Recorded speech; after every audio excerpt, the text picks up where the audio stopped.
Okay, so this is your Arlo update. Look, he's so big. Oh gosh, okay. Arlo's huge. He's over 30 pounds. He's just had a growth spurt this week, and he is so tall and he's so big. He's definitely entering that puppy phase where he is a lot of work and a lot of chaos. But he's still really, really sweet, and he's really cuddly. So there's Arlo. All right, so this is Flosstube number 84, and today is Sunday, May 22nd, 2022. But this will probably be uploaded on Monday because the Wi-Fi at my house is awful. I thought it was YouTube, but I'm thinking it's just my internet service because I'm able to upload really, really quick on work Wi-Fi. So whatever. Anyway, welcome to Flosstube number 84. It has been a minute since my last video, so I have a lot of things I've worked on, a lot of things I've started. I have definitely been like, not even that I've been in the mood for new starts, but I keep getting roped into stitch alongs with people. So I've started, I was just looking at my thing, 1, 2, 3, 4, 5 new projects since last video. But I want to start with previous finishes. So what did I finish this time last year? Well, this time last year, I had a really big finish of the primitive hair Mermaid of Salem Bay. So this is stitched with the called for flosses. I believe I had them all. I'm pretty sure I did. So I think it's the called for Gentle Arts, and this is on the primitive hair's own linen. It's called Pirate. It's something Pirate. I don't know. It's something with pirate in it, but it's a printed linen, and it's a 30 count. And one thing that did happen with this pattern was that I think it called for like 5 colors of Gentle Arts, and I needed a second skein on 2 or 3 of those colors. So just keep that in mind if you're stitching this on the 30 count. You need, I think it was this darker blue. I think it's blueberry. Definitely needed a second skein of that. And then in the hair, no, this, I think it's Mountain Mist, the fin color, definitely needed a second skein. And I think I might have needed a second skein of the color in the hair, which was Cornflower, or I finished with like 1 length left. So anyway, I don't think it's noted on the pattern, but you do need more than 1 skein of that. However, it turned out great. So stitched with the called for. I did change the skin. The skin was just like a peachy tone, and I just thought mermaid living in the, well, this is living in the bay, so it's not living in the ocean, but a mermaid in deep waters maybe wouldn't have natural skin tone, so I made her purple. And the only other thing is the beads on this pattern. There's a lot of pearls through here and some various beads. I could not get my hands on the bead pack. I didn't try that hard, but I don't think it was easily attainable at the time I was stitching this. So I just went to Michael's and picked, I think it was 3 different beads, the pearl and the bicones, and then some seed beads. And I just picked 3 that I thought were the right color that would look good. So if you can't find the bead pack, like, it's not, they're just ornamental. So just pick some pretty beads. So there is Mermaid of Salem Bay. I love that piece. I also finished a piece that I don't have here with me, so I'm going to insert a picture. This is Leela's Studio Coffee Obsessed, and I stitched this for my sister, and I gifted it to her for her birthday last year. So I can't remember a lot about this. I think the fabric might be 40 count, picture this plus ale, but I am not convinced of that. And I did use some of the called for colors, and then the ones I didn't have, I substituted something from my stash that looked close enough. So staying like true to the spirit of the pattern. And then my last finish from a year ago, was a pattern from Top Knot Stitcher called Be My Boo. This was a Valentine's pattern, but I didn't finish it until May.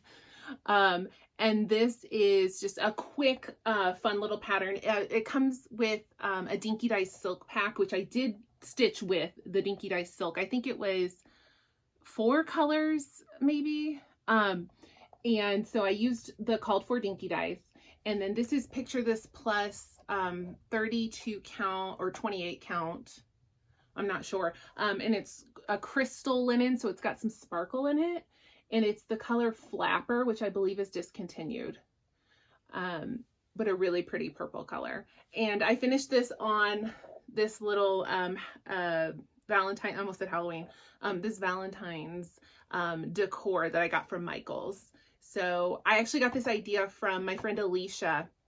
She's not a floss tuber. She's a local stitcher, but she does have an Instagram. I think she's Redheaded Stitches, and she did a different pattern, but finished it this way. And I just thought it was so cute. So I ran to Michael's and found this. And then I finished mine, copying her inspired finish. So those are the things I finished a year ago, but I've actually finished some things now, in the last couple weeks. So I have a couple of fully finished objects, and then I have a couple, well, not a couple, I have one finished, but not fully finished. So I'll show you that first. So I did a stitch along with Fat Quarter Shop. This is a pattern by It's So Emma, and it's called Bloom Where You're Planted. And you can stitch it as 3 in a row, or you can stitch the pieces individually. And it's stitched with Classic Colorworks or a DMC conversion. I did get the Classic Colorworks floss pack, so I stitched mine on with the Classic Colorworks called for, but I did not use the called for fabric. So you can't tell in this picture. This is a fabric flare fabric that has like a honeycomb, or is it chicken wire? It might be like a chicken wire print. I can't remember. It's honeycomb or chicken wire. You can't really see it on the cover. I had this piece of fabric flare that I've had in my stash forever, and was like kind of just like something's gonna work for that someday. So I finally was like, oh, I think this will work. So this is a piece of fabric flare called Wood. It's a 28 count even weave. So fabric flare is, like I said, it's a printed fabric. So the back is actually like there's nothing on it, and then they print on the front. So isn't that a cool fabric? So this is mine with the called for colors. It barely fits. So I have about an inch and a half margin on both sides. If you are someone who needs more margin, this might not work for this piece for you.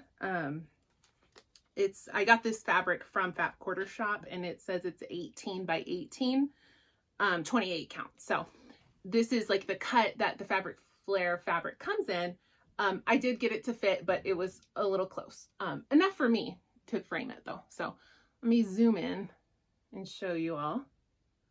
This was really fun to stitch. The border got a little bit annoying, but whenever I got too tired of the border, I would go work on I would work on one of the motifs in the center and then go do a few links in the border and then go back. And that's my approach to borders.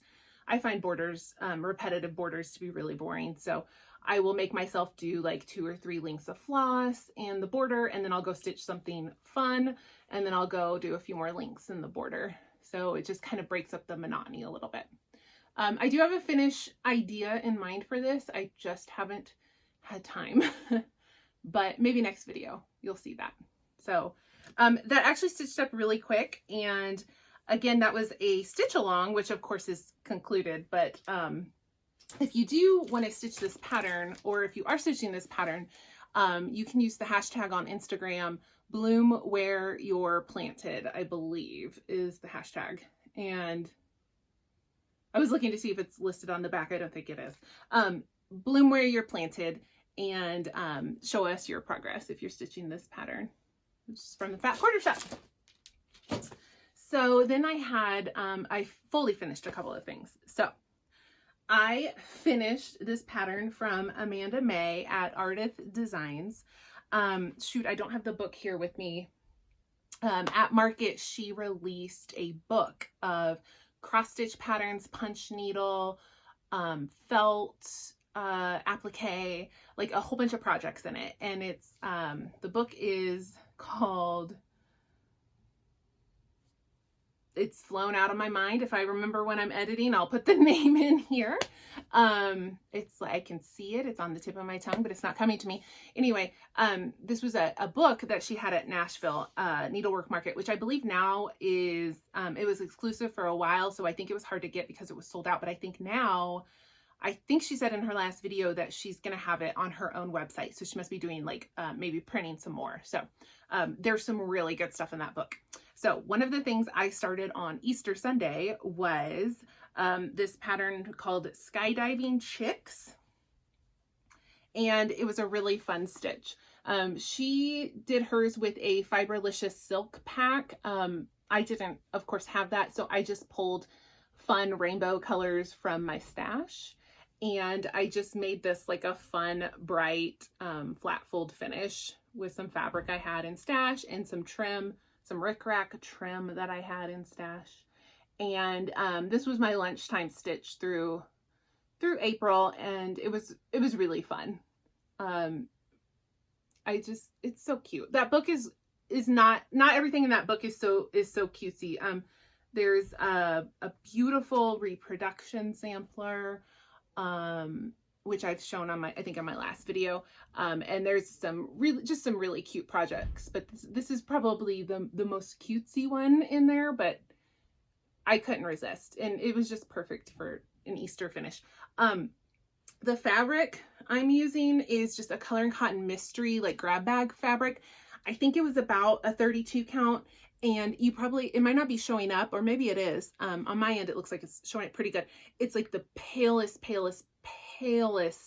lavender, like almost white, but a touch of lavender to it. So there was that. And then the last thing I finished was the Primitive Needle Moonsick. This is a stitch along that I was doing with Karen from Fox and Rabbit Designs, and our friend Jules, who is not a Flosstuber, but she's on Instagram as Jules Darling. And we were doing this stitch along, and then Michelle at Cozy Egg actually joined in too, because she had the pattern and wanted to start it as well. And then I've seen a couple other people have started it in the meantime. So the Primitive Needle Moonsick, it's an out of print chart. So it's not easy to come across, but it was actually a really quick stitch. So what we've been doing is on the full moon of every month, we are working on some kind of moon themed project. So this one, I think we started on the December full moon. It was our first one that we were doing. So we did December, and then January, February, and then finished it in March. Is that right? Yeah, we finished it in March. So I think I showed it last video of finished, but now I've fully finished it. So this is my Moonsick from the Primitive Needle. This is stitched on 40 count Picture This Plus Velt, which is one of my favorite colorways from Picture This Plus. It's got like a green tint to it, but it's still got that aged antique look. And I used silks from Stash. I didn't have the called for colors, so I just pulled, I think it calls for a bunch of silken colors, which aren't like impossible to get. That you can get those, but I just didn't want to order all of them. So I just grabbed stuff in Stash that I felt like matched or was in the same kind of tone. This frame is not square. I got this frame. It's like a super duper cheap frame that I got from like the thrift store for 99 cents or something.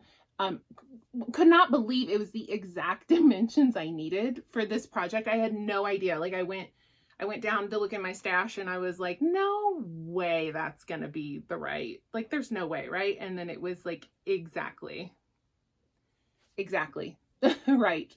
However, the frame is not square. So I did my best. Don't look too close. I think it being a little uneven in the frame, or the frame being uneven, therefore making it all look uneven, I think it kind of works for that primitive style and for the primitive needle. So I'm not worried about it. And And yeah, so that was a super cheap, easy finish for me since I had that in my stash already. So those were the things I think I had finished stitching and then fully finished. And then I fully finished a couple of other things I had previously finished. So I'm trying to get things FFO'd, fully finished object. But I'll talk about it in another video, maybe the next video. There are some big changes coming, so I haven't had a lot of time for fully finishing my objects. So I did manage to fully finish the Flamingo Duo from Bendy Stitchy Designs. This is an exclusive with Evertotes. So you can get this on the Evertotes website. They have a floss pack as well, which I did get. So the pattern in the floss pack, which the floss pack is Leo and Roxy floss. I stitched these on a different color fabric. That's why I wanted to show you what the original looked like. So I used the called for colors in the floss pack, but I stitched mine on a Picture This Plus 32 count in the color Moon Glow, which is a really pretty yellow color. So here are mine. And I just finished these as little pillows. I had some tropical fabric that I used for the back of my pillows, and then like a random pink trim I got from Michael's or Joann's. So fully finished those into little pillows, super cute. Those were really quick stitches. And then the last finish I have, or fully finish, is Jeanette Douglas Take Time to Stitch. And this was the 10th year anniversary edition. So I guess she's come out with a few of these. And I guess there was Take Time to Stitch, and then on the 10th anniversary, she revised the chart. So this is that version. I stitched this on 40 count. I believe this is vintage buttercream from Lakeside Linens, which was just a tiny little piece I had in my stash. And I used the called for silks. I had this accessory pack, which came with the silks and the beads and the charms. So I had stitched that. So I fully finished this into a soft flat finish. So there's not any mat board. It's just like it's foam. It's like foam interfacing, which just gives it like more sturdiness, but it's flat. And then I had this silk ribbon. I think it was Lady Dot Creates silk ribbon in the color Mossy, I believe. And then I just used, actually I used the leftover pearls from that I bought at Michael's for this Mermaid of Salem Bay. I had some pearls left over, so I just used those to tack down the ribbon. So there's that. So those are all of my fully finished objects. So what did I stitch on? What did I stitch on and not finish? Well, I stitched on quite a lot. Like I said, I had a bunch of new starts, but I did have 2 or 3 old works in progress that I grabbed. So I got out the Primitive Needle Witch's Hollow. And I can't really remember why, but there was a reason. Like somebody was stitching on it or something was going on that made me get it out. This is my working copy. So this is a really bad photocopy of what the chart looks like. This chart, like I said, the Primitive Needle, the charts are out of print. They're really hard to get. This one regularly goes for over $200 on eBay. So I have it like protected and tucked away somewhere safe. So this is my photocopy. It's a really big chart. And I do want to just say while I'm thinking of it, there was someone on eBay who was selling really poor photocopied copies of this chart. I don't know if they finally got like banned and taken down, but I would see like almost every morning I would see one pop up, and they were selling them for $99 buy it now. And it was I mean, they had sold like 30 of them or something. So like obviously not the original chart. So I'm just throwing that out there.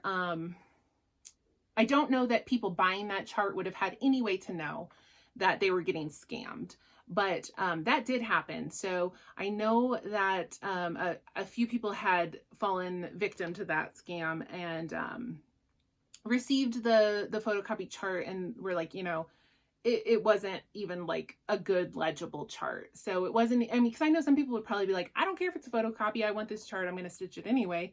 But I don't even know if it was like a usable chart. And so anyway, that person was selling them for $99, probably made thousands of dollars off of the people that were just, you know, like, sure, sounds good to me. And I know some people did contact the seller and got their money back, but think about all the people that didn't get their money back. Like, they definitely made some money off of their photocopy chart. Anyway, just throwing that out there in case maybe you bought that or saw that. As far as I can tell, I haven't seen any more listed, so I think the seller has stopped. But yeah, and it was a seller in Arizona. So if you're looking for primitive needle charts on eBay, just keep an eye out for that. Anyway, here's my terrible photocopy that I did not sell on eBay. And I do have the original chart. I am stitching mine with all the called for floss, which is like 1,000,000 colors. And I'm stitching mine on 40 count weeks dye work, not weeks dye works. 40 count, the flosses are all weeks dye works. The fabric is 40 count Picture This Plus Murky. So here is how much I have done. And this go round, I stitched this beast of a tree. Look at this thing. So, I mean, I actually had the top done. I think I had to here. So I did like all of this down here. I did the cat. I did the cauldron. I finished some of the witch and did, so basically just working with charcoal black. But I think I only worked on this for 2 nights, but some progress is better than no progress. So there is Primitive Needle, which is hollow. I love Murky. Murky is a great fabric. Like, look at this. It's such a great fabric. So then I worked on so I started new start. Okay. So I am friends with Karen from Fox and Rabbit Designs. And if you weren't aware, Karen and Bren, Fox and Rabbit, had previously been called Linen and Threads. They host the free, huge year-long stitch along every year for like the last 5 years. And at some point, I don't even know exactly when, they kind of rebranded and now they're Fox and Rabbit, and they do like reproduction samplers. Karen does some original designs, and they are now known for their beautiful linen. So anyway, all that to say, Paulette at Plum Street Samplers had done, I think, a class or a retreat with them and designed this pattern exclusively for them, Spring Moon. So you can get this, but you have to get it from Fox and Rabbit and order it through them. And, you know, I'm sure eventually Paulette will be able to release this widespread, but for now you need to go to Fox and Rabbit to get this. So Karen graciously gifted me the pattern and the called for fabric, which is Fox and Rabbit. Is it hog bristle? Let me see. No, baked clay. Oh my gosh. So this is 36 count baked clay, which I think might be my new favorite fabric. This fabric is so beautiful. So here's my start on Spring Moon. I literally started it like an hour after I opened the package because I was just, it's so pretty. It's so pretty. So I don't know. I think baked clay is showing up pretty good. I mean, it's a clay color. It's neutral. It's got a slight like peachy red tone to it. It is so beautiful. I think that's showing up really good, actually. It is gorgeous. I want to stitch everything on this color. I did not have all of the called for floss. I had a few of them, but I had to substitute. So the green here is a color cotton, And the navy blue is a Forbidden Fiber Company floss that I had in stash. So anyway, there's my progress on this pattern. And I just love this pattern. I think it's so pretty. I'm not looking forward to stitching that big old house, but it's a beautiful, beautiful pattern. And it was actually really fun to stitch this part. And I kind of want to like get back to this, but I don't know when. So there's that. Then I started. I'm not proud. I'm not proud of this. If you've watched me for any length of time, you know that I can't resist a good stitch along. I try every year. I'm like, no, I'm not doing any stitch alongs. And then I join a few. It never fails. So I blame Heather. Link is my homeboy for this one because she was stitching this. And I was like, I saw the first part come out and I was like, oh, that's real cute. Nope, nope, don't need it. And I was trying to like avoid it. And then she was stitching it and I was like, oh, it's so cute. And then another part came out and I was like, fine, whatever, I'm getting it. So what I'm talking about is the Frosted Pumpkin Stitchery Under the Sea Club Stitch Along. And I'm all caught up. The next part is coming out next week. So I'm only caught up temporarily, but I am caught up. So this was, I think, 3 parts of the stitch along. It's DMC with a couple of fancy flosses. I didn't have, so the pink and the mermaid tail, I didn't have, so I used something similar. I did have the blue that's called for on the waves, but mine was like pretty much the color of my fabric, so I had to swap it out to something else. And then the rest I think is just DMC. This is a 32 count fabric from Bestitch Me called Gunmetal, but I know gunmetal you think like gray, but it's definitely got a blue. It's grayish, but it's got a blue tone to it. So it reminded me of the ocean. So I joined another stitch along, but I am caught up. And the parts to me seem very manageable. So this has been my lunchtime stitching project at work. And I was able to catch up just doing like 30 minutes a day. So it wasn't bad at all. But that is Heather. Heather Link is my homeboy. That is all her fault. All her. I blame her. And then I started Blackbird Designs Humming of the Bees because I bought this at Market because it's beautiful. But I wasn't necessarily going to start it right away. And then Karen, Fox and Rabbit, said she wanted to start this for her birthday, which was, I think, May 6th. I think it was May 6th. So Karen said she was starting this for her birthday, and I was like, well, fine, twist my arm. So I started Blackbird Designs Humming of the Bees. I'm using a Fiber on a Whim fabric. I think it is sand, maybe. I'm not really sure. It's a 40 count. I think it might be called sand. It's not parchment. I know that. It's really deep gold, but it's got like some green modeling on it. I think I had almost all the called for colors, but I had to change several because they weren't showing up right on my fabric. And I'm still not happy with this color right here, the A and the B. It's getting lost. And I can tell even on the preview screen, it's getting lost on there too. So I am going to rip that out and try something else. But there's my little start on that. This is a Game of Thrones needle minder because Karen is also a Game of Thrones fan. Of course she is. So that was my start for Karen's birthday stitch along. What else? Okay, so then I started another project, but this was because we went camping last weekend. And so I had bought some plastic canvas kits, which I showed in my last video. The designer is called Innocent Bones, And she has some really beautiful patterns, and you can actually buy just the patterns. Like on Etsy, she has just the PDFs.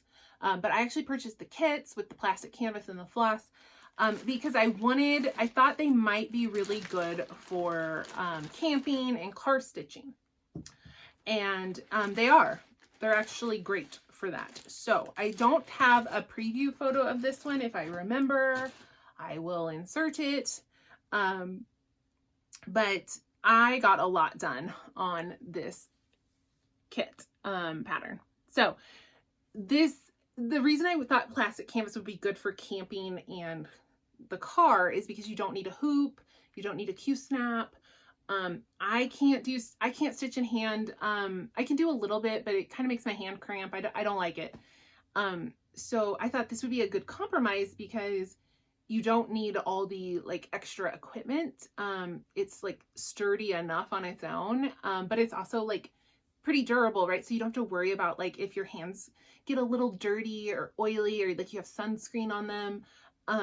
Obviously I don't want to get that on this either, but this could be like wiped down and not show like smudges the way fabric would. So this is a weekend of mostly in the car. I did most of this in the car. I didn't stitch a lot like while we were actually at the campsite, but a little bit, but mostly this was just what I did in the car there and the car back. So I'm actually really, really happy with how it's looking. And yeah, so this will be like my camping traveling project for a while, I think. So that's by Innocent Bones, and it's called Celestial Gothic. So because I had finished Moon Sick, I needed another full moon project to stitch with my girls. So Karen and Jules, and then also joining us, Alexis from Alexis My Amazing World, and Sarah from Memphis Sarah. So we started another chart from Market. This is Kathy Barrick, The Moons of 2022. I was just like obsessed with this chart the second I saw it. It is gorgeous. It's so pretty. So it's big, and look at all the fill-in. That's all solid stitching at the top. It's a lot of stitching. So it is the moons of 2022. What I'm going to do is just rechart that to say something like the full moons, because these don't change a whole lot. These moons are like the traditional full moons of each month. Every year you'll get a couple of extras, like you'll get like a blood moon. Like that's not a every year kind of moon, but if like the stars align just right, then you'll get these other types of moons. But the regular full moons don't change. So I don't know if I'm explaining that well, but I didn't want to lock in like a 2022. So this will be something I'm going to be stitching on probably much longer than 2022, and we'll want to display. So it's just going to say the full moons and then have all of these lovely full moons written. So I started this. I am stitching this with silks. I don't think I have any of the called for silks. They're just NPI. But I have a good like silk stash. So I just pulled silks from my stash, and I'm stitching this on Fortnite Fabrics 40 count called Grandma's Stuffin', which I've had this in stash for a while and just couldn't ever quite get the right project for it. And I was looking through trying to decide on fabric, and I thought this might work. I think this will work. So here is my start. So here's Grandma's Stuffing. And then here is what I started up on the top. So you get, once you get the motifs done, then it's just navy fill-in. Lots and lots and lots of navy fill-in. Now I think once I get that going, like the middle part should go pretty fast. I think what I'm going to do is kind of jump around I'll stitch some down here, and then I'll go do more blue, and then I'll stitch them down here, and then I'll, you know, like, I don't think I'll just do the entire top.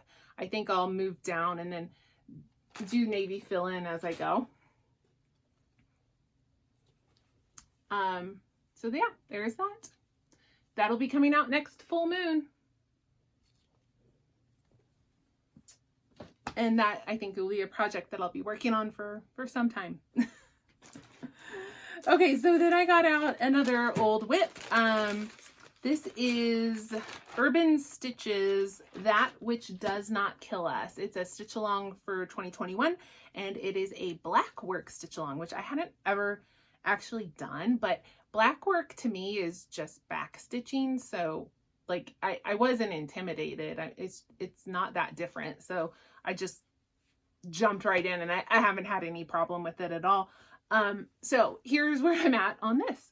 This is a 14 count, or no, it's an 18 count Ada from Fiber on a Whim in the color Hazelwood. Really pretty.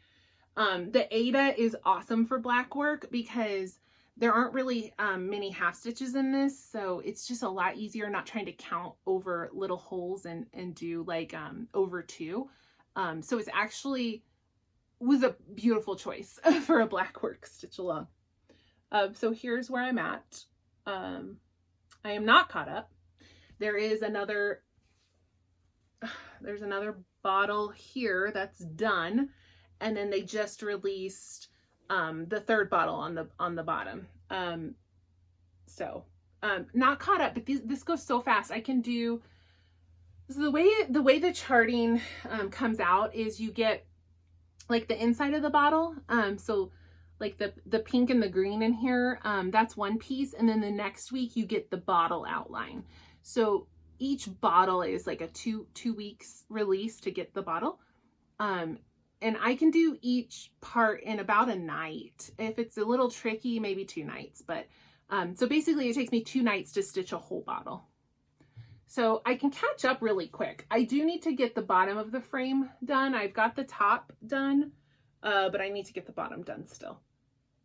So I think next I'll jump down and do some of that bottom frame and then jump to the next bottle. For me, it's been a quick stitch along, but it is a little tedious. Like I don't think it's real fun, but that's just me. I mean, I don't love Blackwork, but I just loved the look of that, so I'm just sucking it up and doing it. All right, and my last work in progress is Plum Street Sampler Salem Sisters. I grabbed this really randomly because after starting 5 new things, I felt like maybe I should try to finish something. And this was a whip that I thought was close to being finished because I had a good start and it's not a big project and it's mostly just words, which go pretty fast. So I think I'm going to finish this tonight. I wasn't quite able to pull off a finish before the video, but I'm very close. So this is a 28 or 30 count even weave that I dyed myself. And I'm using floss from Stash. The words are, it was a floss that my friend Amy gifted me that she had dyed herself. And then the black and the orange were just from Stash. So I have all of this top done. And then I just have another row of words here, another row of words here, and then the last bottom border of cats. There's little cats at the bottom. So almost there. Love the way it's looking. Hoping this will be finished tonight, so I will show this next video as a finish, and that will help offset the 5 new things I started, none of which are small projects, all 5 of which are huge. Huge new whips. This needle minder is from Jen at Delicious Threads. Love this needle minder. And there's that. So that was all my stitching. Let me show you a couple of Stash acquisitions. Not that many. So Karen is literally like the most generous, amazing friend. And I've talked about Karen before, Karen at Fox and Rabbit, and her husband, Bren. They are both the kindest, most generous people. But anyway, I've talked before about how appreciative I am of getting to know Karen and Bren. I knew of them, but like only in the last, I don't know, like since the fall, like we've actually like become friends, and I really value our friendship. And Karen sent me a package with some goodies. So she sent me that she was only supposed to be sending me that Plum Street chart, but she also sent me the Fox and Rabbit new releases from Nashville Needlework Market. So this is my favorite. This is Margaret Felicia Dyson 1848. I think she's absolutely gorgeous. She's my favorite because I think this plant looks like Audrey from Little Shop of Horrors, which actually I think, what do you know? I didn't do this on purpose, I swear. I've got a little baby Audrey here. I got this at Michael's at Halloween. I swear I did not do that intentionally. So anyway, this is Margaret Felicia Dyson. I had planned to actually start this, but I didn't have, excuse me, I didn't have the right flosses. So I thought I maybe could find something in stash, but I don't have a red. So I need to acquire. Otherwise that would have been a start by now. Then I got, their other sampler is Hannah Dawson 1831. I think this one is gorgeous. I love those little sheep at the bottom. The house is big, but I don't think it's full coverage. I think it's, I don't think it's full coverage, so maybe it won't take that long. But yeah, that is beautiful. Absolutely beautiful. And then their last market release was Margaret Ligertwood 1765. And I think this is also just completely gorgeous. But what I really like about this is the saying, which I'm going to read to you. So a lot of these old samplers will have just like a religious verse. The most common one is something like Jesus permit something something. Anyway, I thought this one was kind of scandalous. I really like this. So it says, there is in man a lust no charm can tame, of loudly publishing his neighbor's shame. On eagle's wings immortal scandals, while virtuous, wait, oh, she couldn't fit the word, so she had to like squeeze it in at the top. So, on eagle's wings immortal scandals fly, while virtuous actions do but live and die. So it's not religious. She's talking about like, I mean, I just think it's kind of funny. Like, she's like, yeah, like y'all like to just talk shit about your neighbors. I think it's a really interesting verse. But it's also like a really beautiful sampler, but I think that's very interesting. So, on the back, they talk about, that she was from Scotland and was probably, her family was probably in the Jacobite uprising. So maybe this had something to do with like neighbors turning on neighbors, loyalists reporting the rebels. I don't know. I'm just talking out of my, you know what. Karen also sent me Kathy Barrick, Lion and the Lamb. I love this chart. It says the lion shall lie down with the lamb. I would have to, if I ever stitch this, I'm going to have to change that to a Twilight quote, because that's all I can think of when I think of the lion and the lamb. And I'm not ashamed.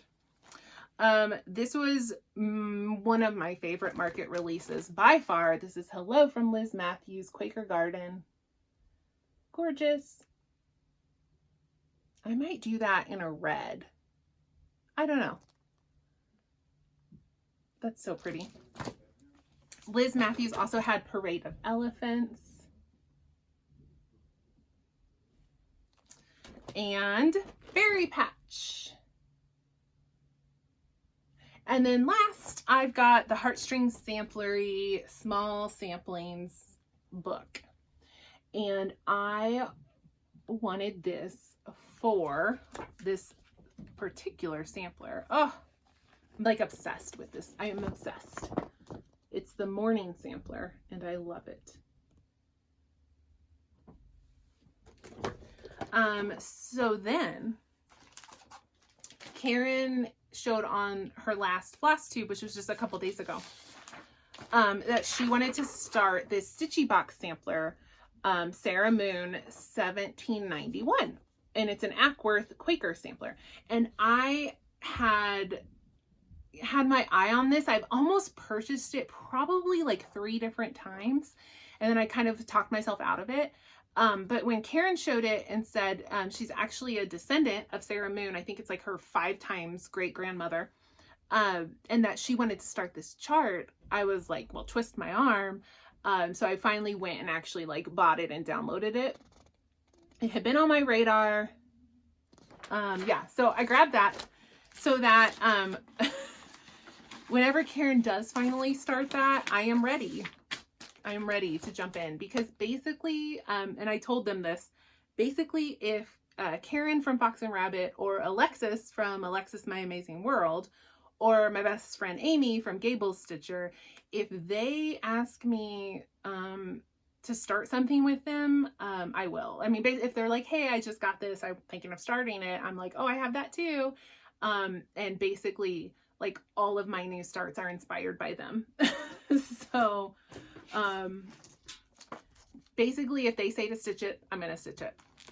So whenever Karen's ready to start that, I'm ready. And then this pattern just came out. I am so excited about this pattern. So Jacob from Modern Folk Embroidery just released this pattern called Move Forward in Love, and this is for June, for Pride Month, and this is a stitch along that's going to be going on from June 1st through August. And I just absolutely love it. I love everything Jacob does. Like, he literally can do no wrong. Every pattern he's ever designed is beautiful, and I want to stitch them all. But this one was like immediate run and purchase, and it was very reasonable. I think it was like $7, somewhere around $7. And it's not that big. It's like 130 by 130 stitches, and proceeds of or a portion of the proceeds from this pattern sale will be donated to, I don't think he's decided yet, but to something that will benefit the LGBTQIA+ community. So that was an absolute no-brainer. Had to get it. Now, just trying to hold off until June 1st to start that, because I literally could start that today. I love it. I absolutely love it. And then my last thing I bought, cross-stitch related, was Barbara Anna Cosmic Dreams. I loved this when she showed it a couple weeks ago, and she finally released it as an actual like PDF you could buy. So I got that. And then I got, while I was there at Creative Poppy, I also got the Floral Dreams, which was a stitch along that's now concluded. So there was that. And then the last stash acquisition to show you, it's not cross stitch related, but I think some cross stitchers might be interested. I got a couple of embroidery kits. So I've been kind of dabbling in embroidery and have had a good time. So this is by Cozy Blue Handmade. And this embroidery kit is, there's no name on it. I can't remember what this one's called. Huh. It actually doesn't say anywhere on the box. But they have several embroidery kits, and they're all very nice. So Cozy Blue Handmade. I got this one, and then I got this one. I haven't dipped into, I haven't even opened these. Let's open these and see. I literally haven't even opened these. I don't know what's inside. I mean, I know it's a kit, but I don't know how it's packaged. Okay, so I open it up and there's a hoop. a like little like greeting, getting started card. Some more getting started. Some directions. This isn't a pattern, it's just about how to do some of the stitches. And then inside, of course, so a picture of the pattern, and then the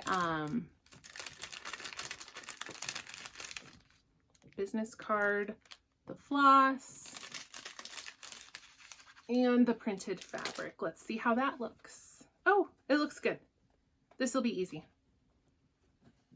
And that it's a nice clear pattern. So that's a nice little kit. All right, so that is all of that. So now I am going to move on to book talk. So if you are just here for the stitching, you can leave now. You're not going to miss anything. I'm just going to talk about books and then I'm out of here. So if you do want to hear about some books I read, let's talk about some books I read. Some of these I was laughing when I was reviewing my list before I started filming because I was like, I read that? Like, I don't even remember. It feels like it was so long ago. It wasn't, but it just feels like it was. So first thing first, I finally read Normal People by Sally Rooney. This is a really popular, this is just a literary fiction novel. Not my normal wheelhouse. I usually read fantasy or romance or, yeah, that's about that's about it.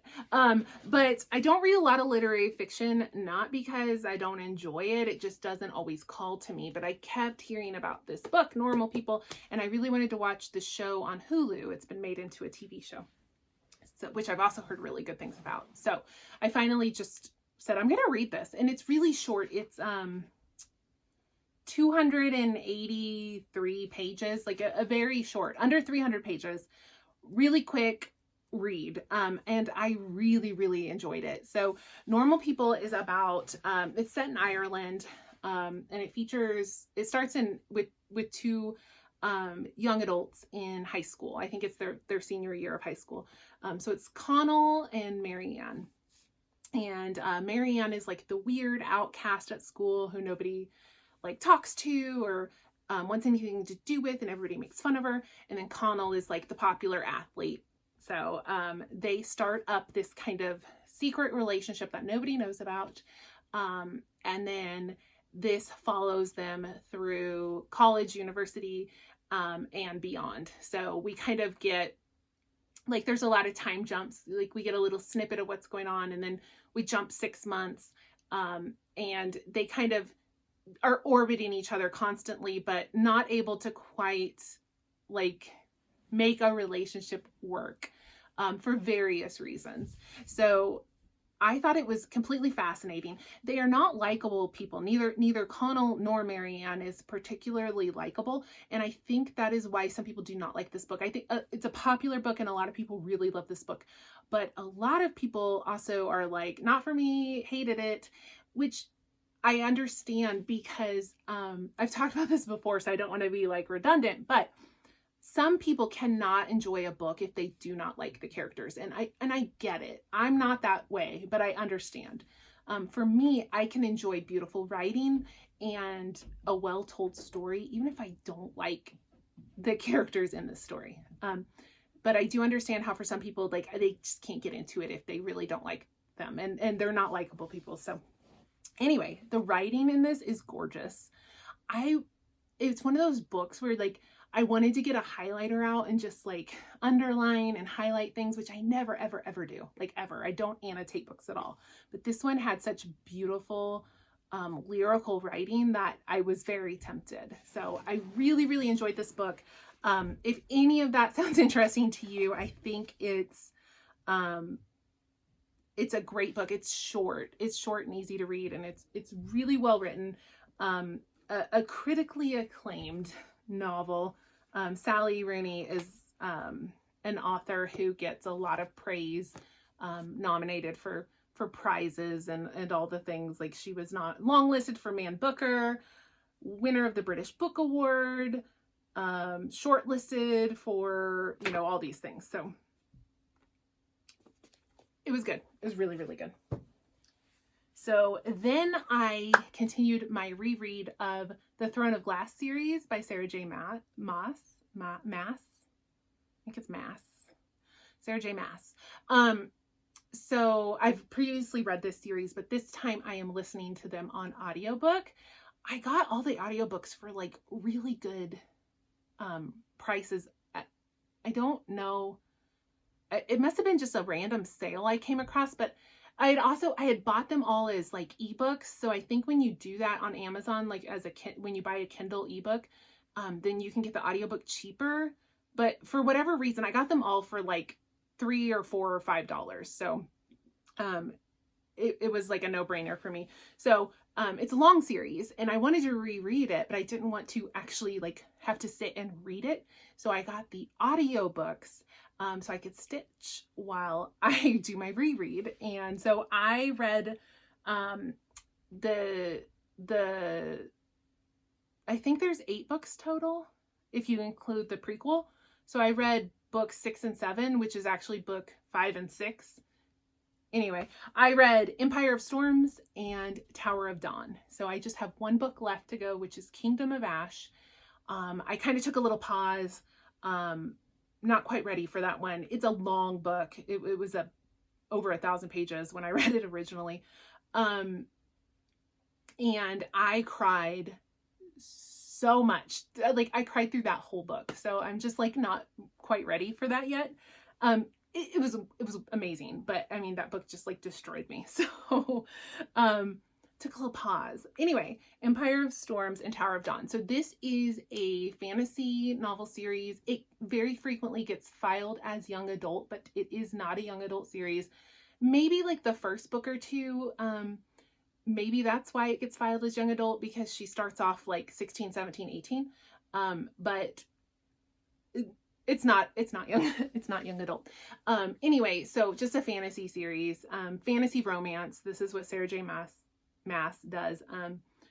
I think she's a divisive writer. You love her or you don't. I love her. I love everything she writes. I can't help it. Even though she repeats herself, and anytime I see like criticism about her writing, like I get it. I'm like, yep, but I don't care. I don't care. Because I still enjoy it. But she does overuse phrases. She gets criticized for the mate trope. Everybody's got a mate. She calls her characters males and females, like to an alarming degree.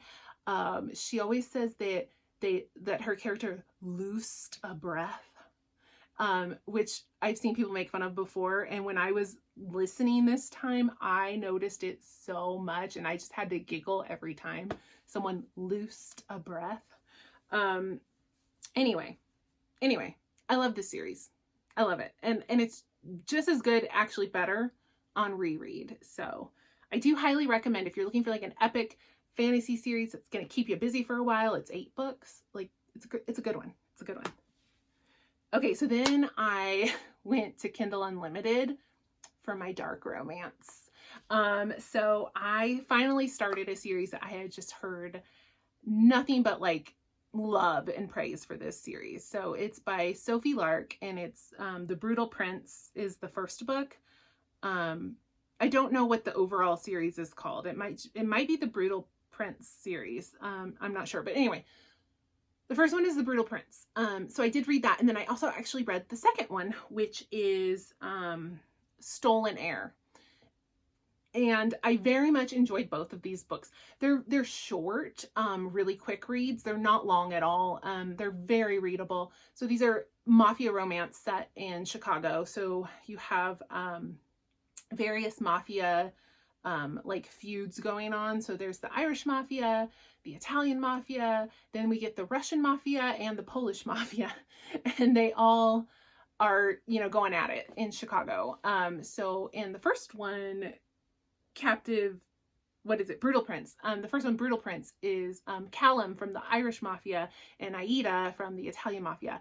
And they are enemies, and they have all these clashes and disputes. Something happens where they have to have like basically their fathers negotiate an arranged marriage between them to like settle the feud. So they are forced to marry, and then it's their story. So it's an arranged marriage, enemies to lovers. Really fun. Like I said, really readable and just fun to read. So dark themes, like it's mafia, so there's crime and murder and explosions and craziness. But I think it's fun. And then the second one, Stolen Heir, is a character we hadn't met in the first book, from the Polish mafia, and Callum's little sister Nessa from the Irish mafia. And this one is a Beauty and the Beast retelling, captive romance. So totally different like feel to it, but actually still really enjoyable. I think this one is like a lot of people's favorite. I had a good time. I think the first one I liked a little bit better, but they were both really, really good. So if you're looking for some dark romance recommendation, mafia romance, like this was a good series. My only complaint about it was that it was a little bit unbelievable, in that the mafia aspect. What do I know about the mafia? Absolutely nothing. But just from reading other mafia romance and watching The Sopranos, I was kind of like, I didn't think they were like ruthless enough. There were things that they let go or like didn't. I don't know. It seemed a little like sugar coated to me, but that also made it a little nicer to read because it wasn't so violent and angsty. I don't know. It wasn't enough of a thing to like turn me off to the series. So it was a really fun series. So then I read, oh my God. Okay. Mariana Zapata, almost all of her books are on Kindle Unlimited. She is the queen of a slow burn romance. So her books are long. So a lot of people are kind of put off by them because they're like 700, 800 pages. They are long. But a lot of people, really recommend and really like this author. And I had read The Wall of Winnipeg and Me, and I absolutely loved it. And again, it's a long book. It's about 800 something pages, but I just like tore through it. So just know going in, like they're very slow burn. The characters don't get together until like 80% in or even later. But you have all this tension and buildup, and you get to really live with the characters. So you really get like attached to them. They feel like very fleshed out, fully formed. And you really get to know them and root for them. And then they finally get together, but it's like at the very end of the book. But anyway, so I read a second book from her. I read From Lukov with Love. Absolutely loved this book. So I've now read 2 Mariana Zapatas and absolutely loved them. So I'm sure like she is a good author for me. Again, a long book, but I blew through it. So this book is an ice skating romance. And all I could think when I was reading it was the movie The Cutting Edge, which is one of my favorite movies ever. It's not actually anything like The Cutting Edge, but it felt that way because it's ice skating, figure skating, but also the female lead is like a very, what's the word? Like, it's not that she's mean, but she's like very sassy, like take no shit, like kind of a hard person. And so it reminded me of Moira from The Cutting Edge. But anyway, I loved it. So basically they are rival figure skaters who end up, they're both pair skaters, but like on different pairs. And something happens with their partners where then they have to pair up. So they are in that forced proximity while they're training. And then they fall in love. It was really, really good. I really enjoyed this book. So highly recommend. So then I picked up my reread of Janine Frost's series called, what is this series called? I don't even know. I'm sure there's like an actual name for this series. Anyway, this is like the 9th book in the series. Janine Frost. So the series is primarily about Cat and Bones. Those are the characters in the first book and the first several novels. So the first book is called Halfway to the Grave. But now we're getting these spin-offs. So this is the second book in the spin-off series for another character. But I'm reading them all in like publication order. So this is the book about Vlad Dracula, who's a friend of Cat and Bones. And then like, this is the second book in his story. And then we go back to like a Cat and Bones book. And anyway, this is paranormal urban fantasies. So primarily vampires. There's some witchy stuff. I don't think there's any shapeshifters. I don't think there's like werewolves or anything. I can't remember. I don't think so. I think it's just vampires and witches. But anyway, just a really fun series. Like they're all like 350 something pages, so they're quick reads. This cover I love, right? Do we love this cover? And look at the step back. Isn't that amazing? What year do you think this was published? Because it sure looks like a 80s hairband, doesn't it? But you know what? It was published in 2013. So in 2013, this was the look we were going for. Yep. So this is the story of Vlad and Layla. Now you can read these without having read, like these are spin-offs, but you could have read the first and then the second book and like probably followed along fine. Cat and Bones like make little brief appearances, but you don't have to like know their whole story to like understand this, but like you might as well. It's a good series. You might as well just start at the beginning and just read the series from the beginning. So paranormal fantasy romance. It's good. It's good stuff. So then I listened to an Audible book, Colleen Hoover, Reminders of Hem. So this is like my fourth Colleen Hoover book, I think. This one is not like her most popular. And I understand why, because it's really sad. This book was so sad. But it was really good. So, it was on Audible Plus. So that's why I listened to it versus reading it. And this is, I think, her newest release, or one of her newer releases. So this book features, oh my God, I can't even think of her name right now, or his name. I can't think of anybody's name. That's fine.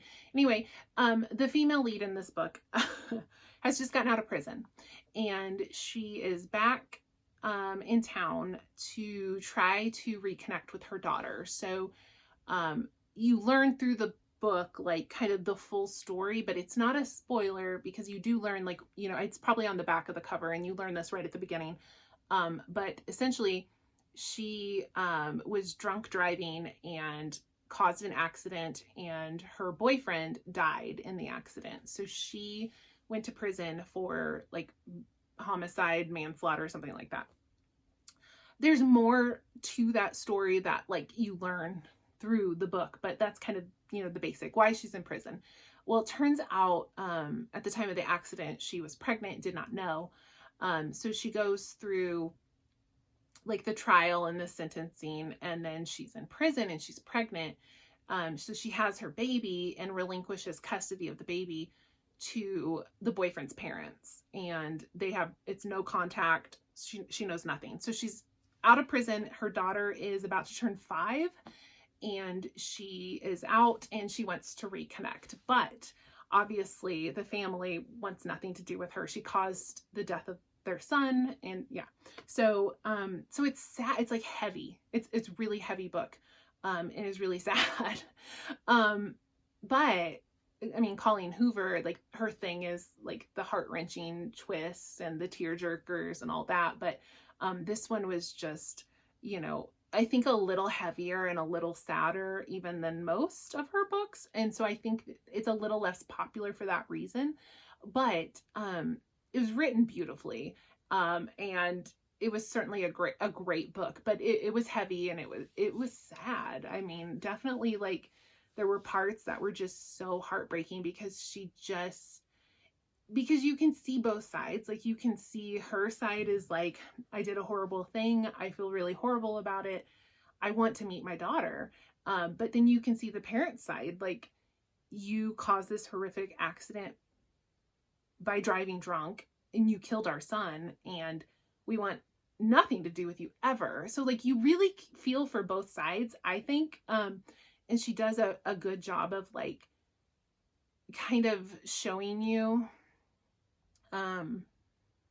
that there isn't like a good, there's no good answer, like there's no right answer. So the love interest is a man who is connected to both of them, like primarily connected to the family and the daughter, but also finds himself connected to this young woman and like reluctantly like getting to know her and getting to know that she's not a bad person. Anyway, yeah, it was really good. It was really good, but very sad. And Colleen Hoover, like, if you don't cry during a Colleen Hoover book, like, you might not have a soul. So, there were a few tears shed at the end. So then the last thing I read, or last book, I just finished this book. I read Holly Black's newest novel. This is called Book of Night. This just came out a couple weeks ago. This is Holly Black's first adult novel. So she is a young adult author, has dabbled in like young adult, new adult, and this is like her adult debut. I guess I would call it a fantasy, I think. Sure. Yeah. Oh, it's by Tor. It's published by Tor. It's a fantasy. Okay, so it's an adult fantasy. So, this book, I have, it's hard to decide how I feel about it because it was written really well. It's by, I've read a lot of Holly Black, and she's not my favorite author. I really like the Cruel Prince series, but I could recognize like the flaws in the writing. And then I've read her other series and like really thought they were quite juvenile and not that great. I've had issues with her writing like all along, and this book was written gorgeously. Like, it was amazing. Like, it was so much more fleshed out and detailed than her other books. Like, my complaint about the Cruel Prince series was it felt like they all needed to be like 50 pages longer, and it felt like someone had just like edited and hacked them down to nothing. This didn't feel like that at all. It was written just absolutely gorgeous. However, it was primarily, it's a mystery, and it's not my cup of tea. So there's fantasy elements for sure, but at the end of the day, it was just a mystery novel, and like I just didn't care. But I could, as I was reading it, I could recognize that it was written well, like it was developed well. I just didn't care that much. I did like the main character a lot, but I didn't care about the mystery she was trying to solve.